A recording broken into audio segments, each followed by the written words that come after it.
everybody, welcome back to my channel. You all know we are going through the MCQ questions, sample paper, set 1.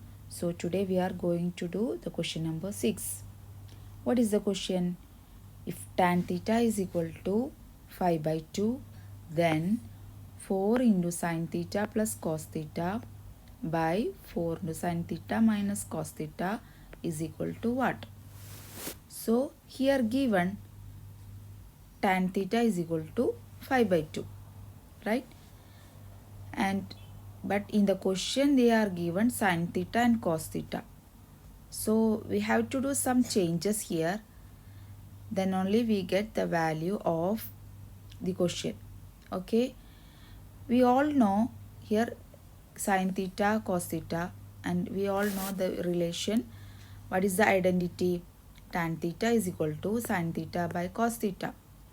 So, if we divide this whole expression by cos theta, we get the value for tan theta because here given tan theta, right?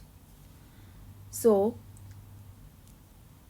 4 into sin theta, we are dividing whole expression by cos theta.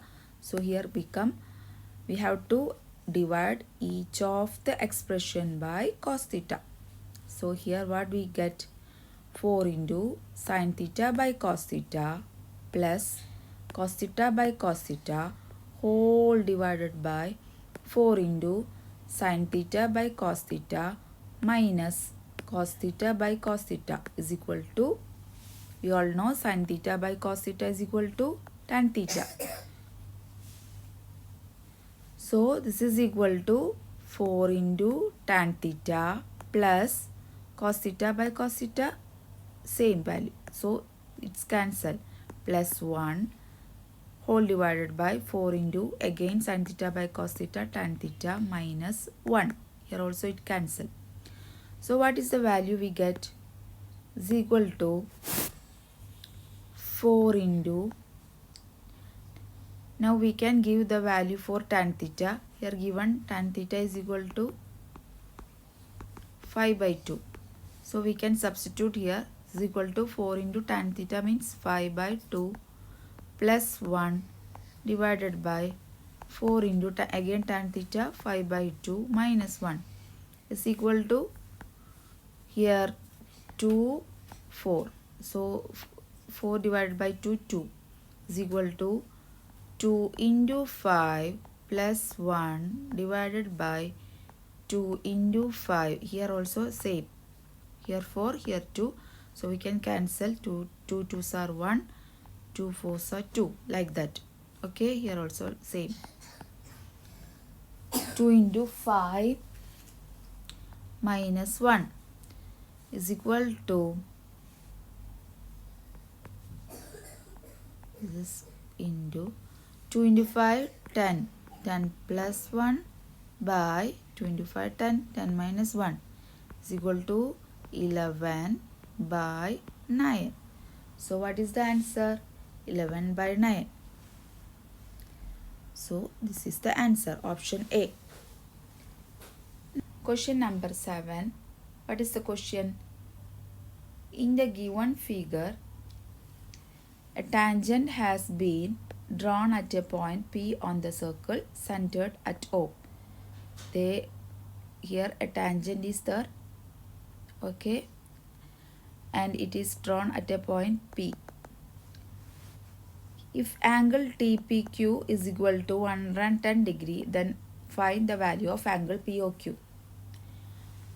We know that this is the tangent. We all know the tangent can be drawn on this point of the circle. In the previous classes, I have explained all the tangent, what is a tangent, secant, chord, all I explained there. So if you didn't watch the video, please watch, go and watch, okay? And this is a tangent on the circle point P. We all know that tangent at any point in the circle is perpendicular. This is little slight. This perpendicular, like this, it is perpendicular it will come like this. Okay, perpendicular, this is the perpendicular, so this angle is 90 degree, then only it is perpendicular. So here what the tangent at any point in the circle is perpendicular to the radius. This is the radius, so it will be perpendicular to the radius of the point of contact. Here it will be 90 degree, correct? So what we will get, PT, this is the tangent name, PT perpendicular to OP, OP like this. Okay, PT perpendicular to OP. And here, so what we'll get, OPT, it is perpendicular, so OPT is equal to 90 degree. And in the angle TPQ, look at the figure, you can see in angle TPQ there are two angles, one is this and other is this. Okay, so angle TPQ is equal to angle OPT, this angle, plus angle QPO, this angle. There are two angles, one is this and other is this. Okay, and here angle when substituting the value, angle TPQ is equal to 110 degree. This is given, TPQ, this value is equal to 110 degree, they are given. TPQ 110 degree. So angle 110 degree is equal to angle OPT 90 degree plus angle QPO. So angle QPO is equal to 110 degree minus, by transposing all the other terms, this plus 90 degree goes to other side, it will become minus 90 degree. 110 degree minus 90 degree is equal to 20 degree. Okay, so we get the value for angle QPO. This value we get 20 degree. Now we know OP is equal to OQ, right? OP is equal to OQ. Why? Because these both are the radius. Okay, so angle OP is equal to OQ. So what the really angles opposite to equal sides are equal. The angles opposite to equal sides are equal means these both sides are equal, then opposite to these angles, that is angle QPO. QPO is equal to angle OQP. These are the opposite angles. One angle is this one and other angle is this. Okay, so angle QPO is equal to angle PQO, and we all know angle QPO is equal to 20 degree. So angle QPO is equal to 20 degree, so we get angle PQO also equal to 20 degree. Okay, then take the triangle, we have to find the value of angle POQ. So we are considering this triangle. Here in this triangle we all know all the three angles, sum of all the three angles is equal to 180 degree. So here angle in triangle POQ, angle QPO plus angle POQ plus angle PQO. Okay, all sum of these three angles is equal to 180 degree, and we all know we find the value for angle QPO and angle PQO, both are 20 degree plus angle POQ is equal to 180 degree. It is 20 plus 20 40 plus angle POQ is equal to 180 degree, and from here we get angle POQ is equal to, we have to transpose all other values other than angle POQ to other side. So angle POQ is equal to 180 degree plus 40 will become minus 40 while transposing. So this is equal to 180 minus 40 is equal to 140 degree. So we get the value for angle POQ. Angle POQ is equal to 140 degree. So what is the answer? Angle POQ is equal to 140 degree, option C. I think you got the answer. Hello everybody, welcome back to my channel. So we are going through the MCQ questions. So we can do the next question, question number 8. What is the question? Question is, a quadratic polynomial having zeros minus root 5 by 2 and 5 by 2 is, what is the answer? So we all know the quadratic equation standard form p of x is equal to x square minus sum of zeros into x plus product of zeros. This is the constant term. So here the coefficient of x will be sum of zeros and the constant term will be the product of zeros. We have given minus root of 5 by 2 and root 5 by 2. Positive root 5 by 2 is the zeros. Okay.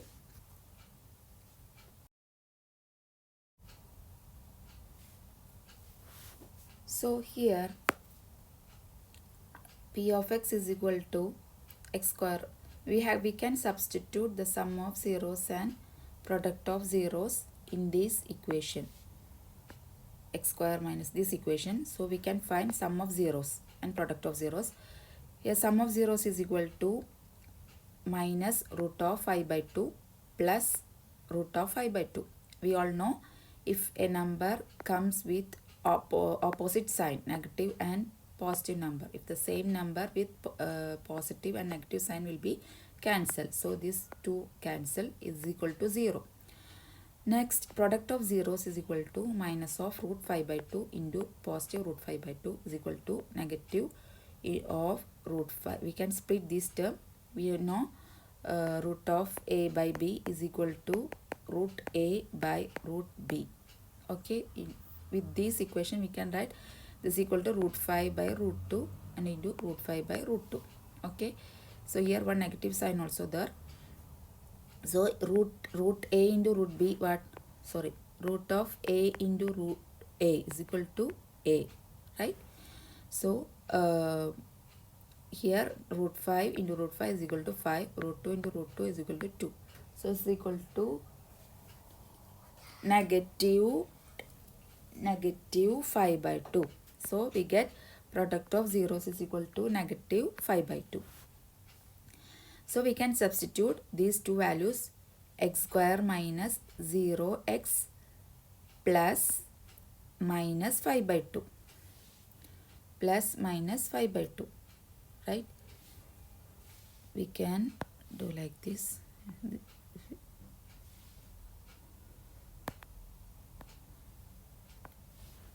X square minus 0x plus minus 5 by 2. And here 0x is equal to 0 and here plus minus minus. So is equal to x square minus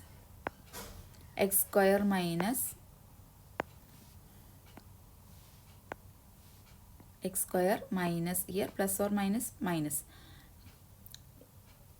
plus addition, in addition plus and minus will come minus. Okay, x square minus 5 by 2. Now look the options given here, and in option A and option D there is one more constant term, but here it will not there. The constant term is not there. So the option A and option D could not be the answer. Now look at the question number B, sorry, option number B and option number C. There coefficient of x square is 8, and in option number C coefficient of x square is equal to 15.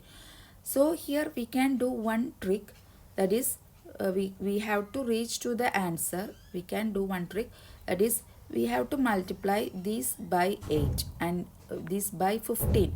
So here x square minus 5 by 2 into 8, what we will get? It will be x square minus 5 by 2 into 8 is equal to we have to multiply 8 by each term, first term and second term. So 8 into x square, 8x square. Here sign is minus. So minus sign 5 by 2 into 8 is equal to here 8x square minus 5 by 2 into 8 is equal to here 2, 8, 4 times, right? So here comes 8x square minus 20, 5 into 4, 20. So this is the answer. So we already got the answer, so we can stop here. If it is 15, it will not be the answer, right? So this is the answer, option number B.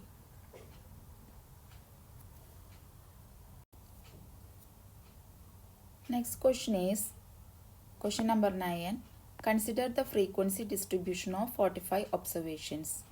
They are given one class and frequency. Related to that, we have to find the upper limit of median class. So what is the median? Median is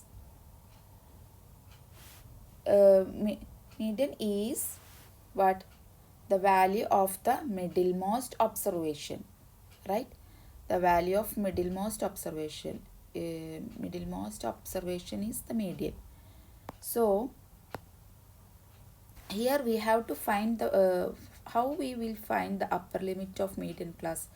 First we have to find the cumulative frequency for each class, cumulative frequency, and then we have to find, so we will get the cumulative frequency. So we got the total number of observations, total number of frequency, then we have to divide it by so we have to divide by 2, right? So we will get some one value. So we have to find where in this class where this value is lying. Okay, so that is the median class. And so if we get the median class, we can find the upper limit of median class, right? So for this, first we can find the cumulative frequency for each class, and first is 0 to 10. They are given the frequency is 5, so cumulative frequency is same. For class 10 to 20, the frequency is 9. So how we will get the cumulative frequency? We have to add these 5 plus 9. We have to add the adjacent values of frequencies, adjacent values. This 5 plus 9, this is 14. So this is the cumulative frequency for the second group, right? So for 20 to 30, they are given frequencies 15. Then what is the cumulative frequency for this range? That is 5 plus 9 plus 15. That's we already know 5 plus 9 is 14. We already got the cumulative frequency. So we can add like this. 14 plus 15 is equal to 29. For next 29 plus 30. Sorry, 10, 39. For next 39 plus 6, 45. Like this we are finding the cumulative frequency. So what is the last value? 45. This is n, right? Total number. So total number of cumulative frequencies is n is equal to 45. Now we have to divide. We have to find the median class. So median class will be the middlemost observation. So we can divide it by 2. That is 45 by 2. 45 by 2 is equal to 22.5, right? 22.5. So we have to find where this 22.5 is lying here. In which class it is lying. So while we are looking through this observation, we can find it is lying between 20 to 30. This class. This is 22.5, right? Sorry. We have to find here where 22.5, where is it is near to which class, so here this is the nearest class, nearest cumulative frequency, that is 29. 14 is far, 39 is also far. So this the cumulative frequency nearer to 22.5 is 29. So this 29 is in which class? It is in 20, between 20 to 30. This median class. This is the middlemost observation. So we get middle class, median class is equal to 20 to 30 range. And we have to, here they are asking the upper limit of median class. So this upper limit is 30, lower limit is 20. So here upper limit is equal to 30. So what is the answer? It is 30. 30 is the answer. I think you got the answer, right? If you have any doubt, please comment me.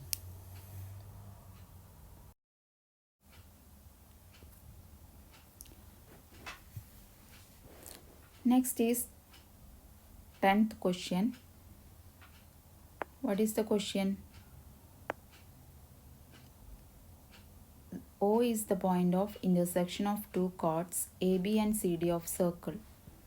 If angle BOC is equal to 80 degree and OA is equal to OD, then triangle ODA and triangle OBC are, we have to find the option. So here given O is the point of intersection of two chords AB and CD, right? O is the point of intersection of two points.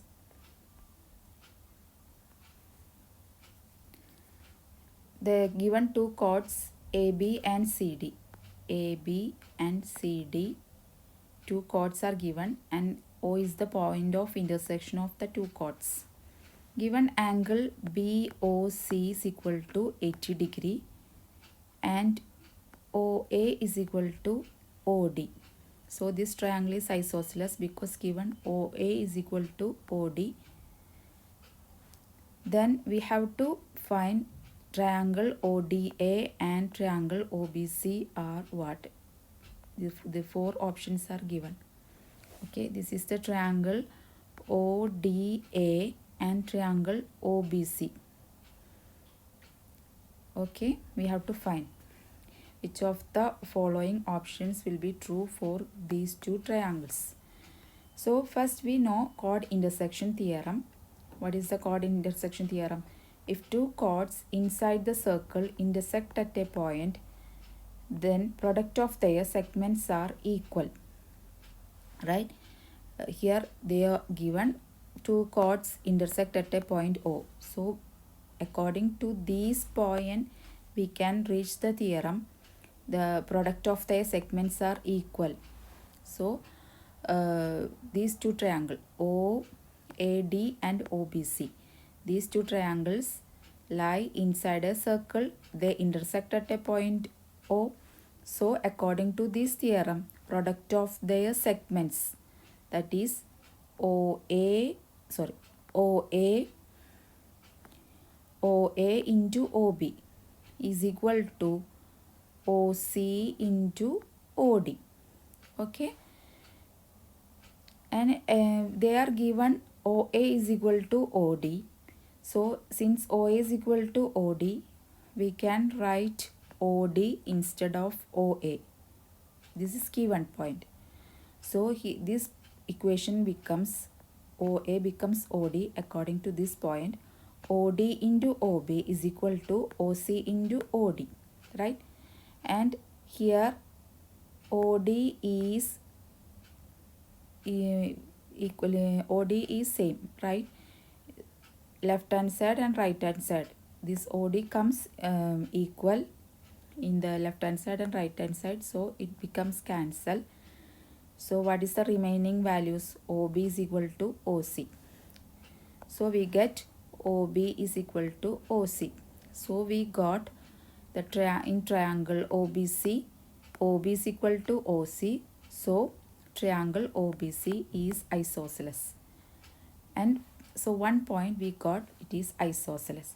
Also we got triangle ODA and ODA is isosceles, that already we know because they are given OA is equal to OD. According to this condition, we already get this triangle is isosceles.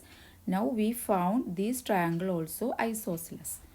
So one point we got, isosceles. So we do not need to move to these 2 points. We already got isosceles, so we can reach the to this option B or option C, whether it is similar or not similar. And already we have they are given triangle BOC is equal to 80 degree. So according to the alternate angle theorem, we know we get angle AOD is also is equal to 180 degree. So here angle from triangle ODA and triangle OBC, angle AOD is equal to angle BOC. Okay, alternate angle theorem. Then now we know angles subtended by the arc in the same segment are equal. If in the same segment these angles are lying in the same segment, so the angles subtended by arc in the same segment are equal. There is one theorem. So according to this theorem, we get angle ODA. ODA is equal to angle OBC. These two angles are equal according to this theorem. Okay. This angle and these angles are equal according to the this theorem.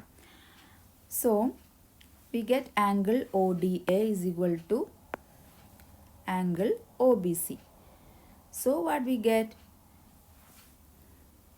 Angle ODA is equal to angle OBC. So according to AA theorem, we got triangle ODA similar to triangle OBC. We already have angle AOD is equal to angle BOC, and we also get another angle also similar, that is equal, that is angle ODA is equal to angle OBC. So two angles are equal in the triangles. So this triangle is similar to this triangle. Okay, congruent to another triangle. Triangle ODA and triangle OBC are congruent, similar also. So according to these two conditions, we get the triangle ODA and triangle OBC are isosceles and similar. So we get the option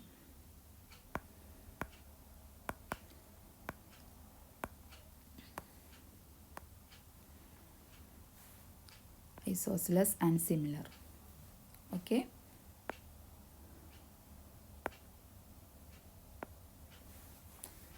I think you got the point. So here is the answer. Now next question is question number 11.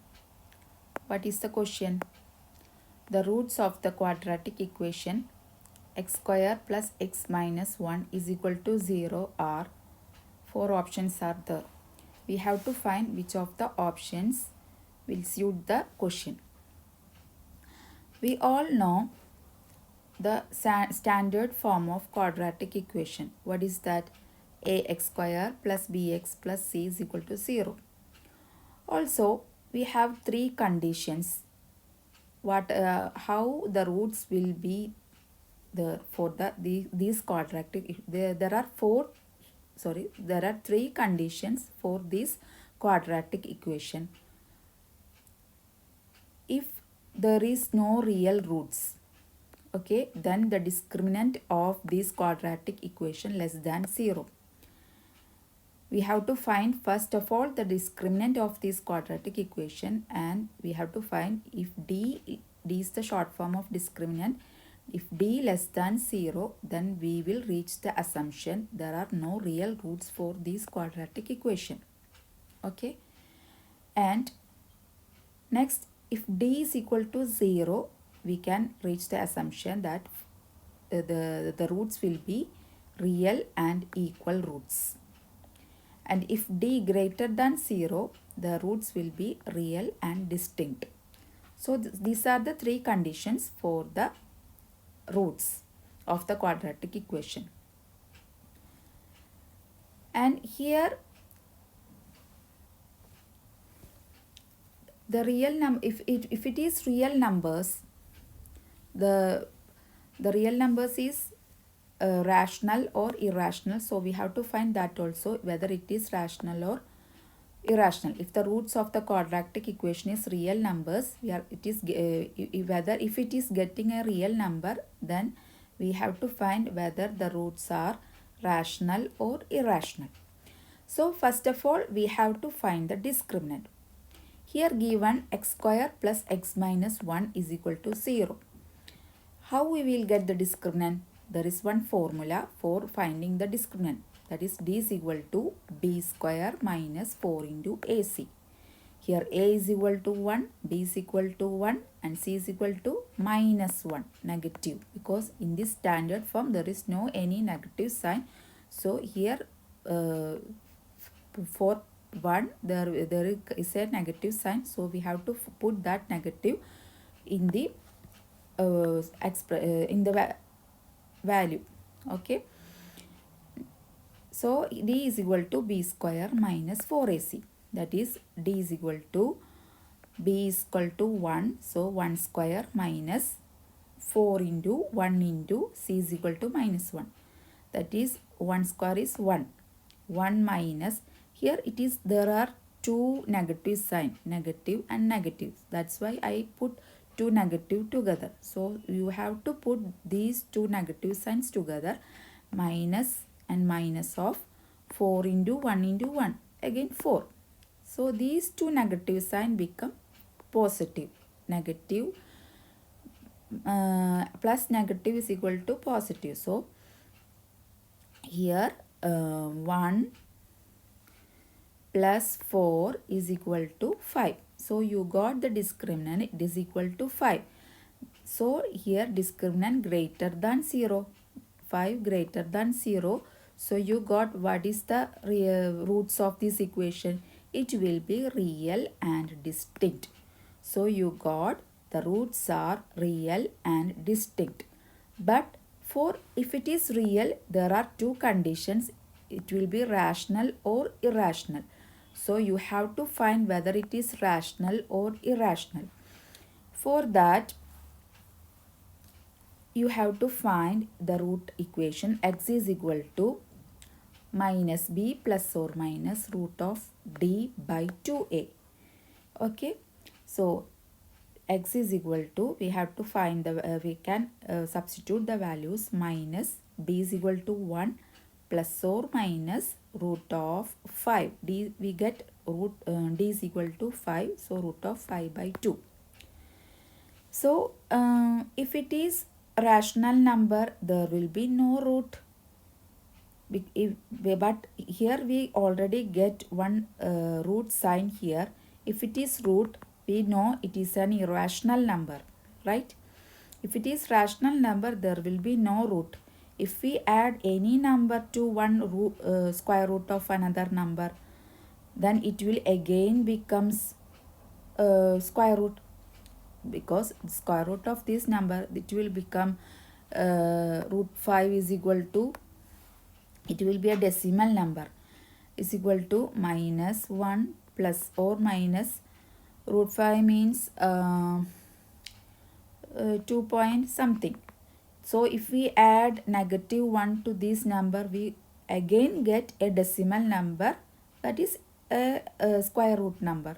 So it will not be a rational number. So we get this root is an irrational number.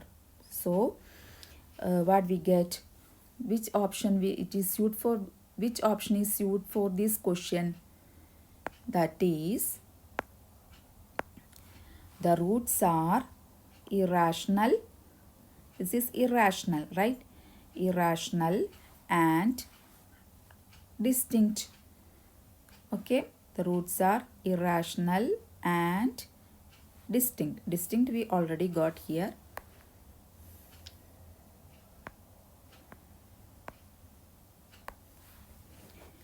From this equation we got, the roots are distinct and from here we got the roots are irrational. So from both these conditions we got roots are irrational and distinct. So this is the answer. Okay.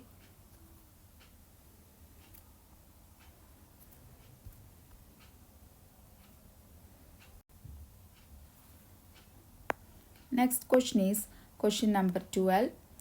If theta is equal to 30 degree, then the value of 3 tan theta is what? Here, given theta is equal to 30 degree, we have to find the value of 3 tan theta. We already know you have to find all the trigonometric values by heart. Okay, you have to find all the trigonometric values. So we know, you already know tan 30 is equal to 1 by root 3. Okay, so we can substitute this value here. That is 3 tan theta is equal to 3 into tan 30. 3 into tan 30 because theta is equal to 30 degree. That is 3 into 1 by root 3 equal to 3 by root 3. So the C is the answer. If here we can get another answer also. So if you didn't find 3 by root 3 here, you have to do one calculation also that I will do here. If 3 by root 3 is not in the answer, it will be another answer. What is that? Because 3, you know 3 is equal to root 3 into root 3, right?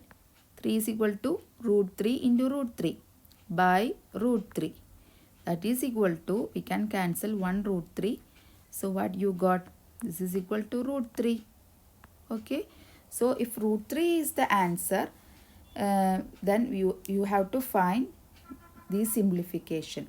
Otherwise, if no simplification needed, then the answer will be 3 by root 3. So according to the answer, you can reach to the assumption. Okay, you can finally reach the answer. So here 3 by root 3 is the answer. Now next question is question number 13. The volume of a solid hemisphere is 396 by 7 centimeter cube.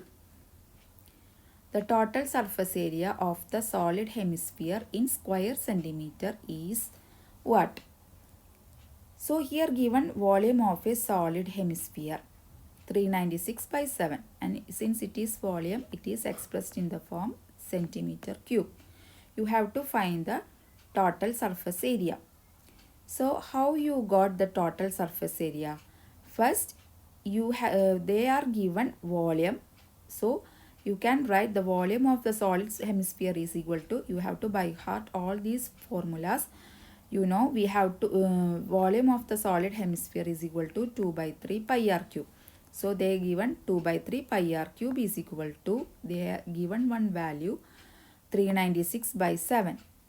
So this is equal to 2 by 3 into, now you can substitute for the pi. There is two values are there, one is 3.14 and other is 22 by 7. Since you have to simplify here the normal values, you can apply 22 by 7 here. 2 by 3 into 22 by 7 into r cube is equal to 396 by 7. And here 7 and 7 same values on both the sides of equal side, right? On if one same number is there on each right hand side and left hand side of equal, then we can cut that value. Okay, so 7 cancel. What is the remaining numbers? 2 by 3 into 22 into r cube is equal to 396. That is 2 into 22, 44. 44 r cube is equal to, these 3 will goes to that side, then it will becomes divided by 3, while transposing becomes into multiplied by 3. So this is equal to 396 divided by 3 goes while transposing this side multiplied by 3. That is 44 r cube is equal to, you have to find 396 into 3, it is equal to 1188. So you got r cube is equal to 1188 divided by 44, because you have to find r first. So into 44 will becomes divided by 44 while transposing.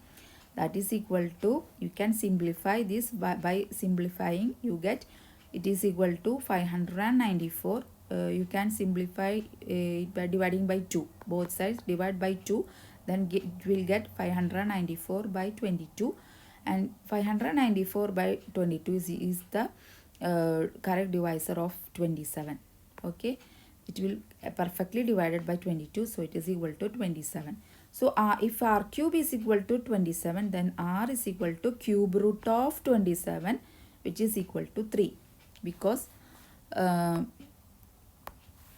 how you got r is equal to 3? Because 3 into 3 into 3, this is equal to 27, right? That is cube root of 3.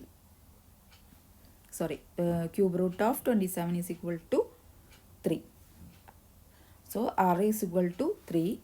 So we got r. Now next we have to find the TSA. What is TSA? TSA is equal to 3 pi r square, which is equal to 3 into pi into r is 3. So 3 square 9 is equal to 3 into again pi. What is the pi value? 22 by 7 into 9 is equal to, you can multiply this 3 into 9, 27 into 22 by 7, that is equal to 27 into 22, 594 by 7. If it is TSA, then it can be expressed in the form of centimeter square. So 594 by 7 centimeter square. So that is the answer. Here you must be careful, because here given you got 594 by 594 by 7, but in the answer there is this similar value 549 by 7, but you got 594 by 7. So you must be aware while marking the option. Okay, so here B is the option. You got the answer B. So B is the option. Okay. Now next question is question number 14. In a bag containing 24 balls, 4 are blue, 11 are green and the rest are white. One ball is drawn at random. The probability that drawn ball is white in color is what? Here P of E is equal to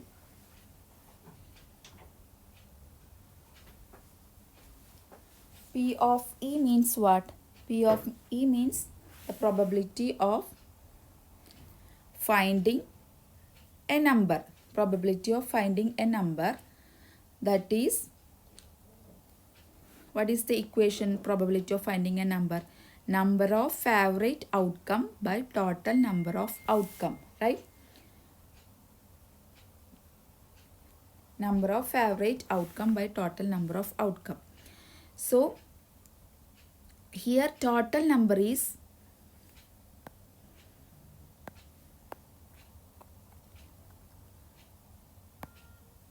Here total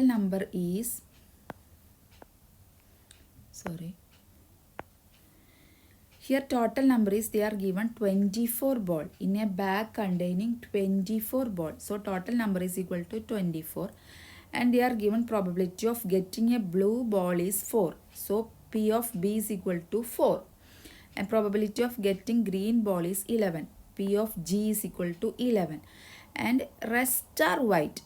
Okay, so they didn't give exact amount of white ball, probability of getting white ball. So we have to find that first. So here blue is 4, G is 11, green is 11. So we can add these two, 11 plus 4, 15, and by subtracting that number from total number, we will get 24 minus 15 is equal to 9. So this is the probability of getting white. So P of W is equal to 9. Now we can substitute these values in the equation. That is, we have to find the probability of white ball in white in color. So the number of average outcome means probability of getting the white ball. That is we find probability of white color is equal to 9. 9 divided by total number is 24. That is equal to, we can divide it both the number by 3. We get 3 by 8. So 3 by 8 is the answer. This is an easy question. You can easily score the mark. Okay. 3 by 8. Okay. So I will come with next video. Till then, bye bye. Take care.